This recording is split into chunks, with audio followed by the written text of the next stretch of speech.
Tinggal tunggu waktu dibombardir, OPM tak takut diserang Indonesia habis-habisan.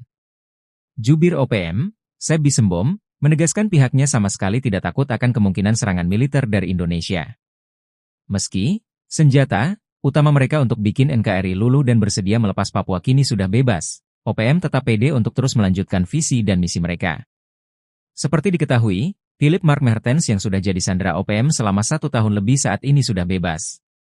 Philip mendarat di Landasan Udara Halim Perdana Kusuma, Jakarta Timur pada Sabtu malam, 21 September 2024 setelah diterbangkan dari Timika, Papua.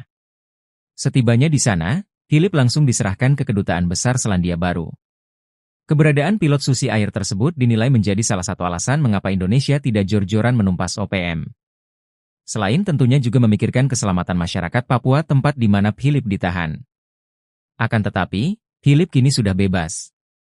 Akankah OPM bersedia membubarkan diri dan kembali ke pangkuan Indonesia? Ternyata, tidak sesederhana itu.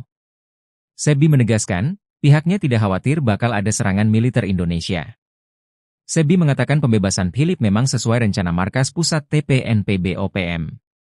Penyanderaan Philip juga tidak akan berdampak negatif terhadap gerakan kemerdekaan Papua Barat.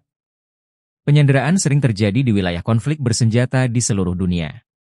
Jadi ini bukan pertama kali, kata juru bicara TPNPB OPM tersebut.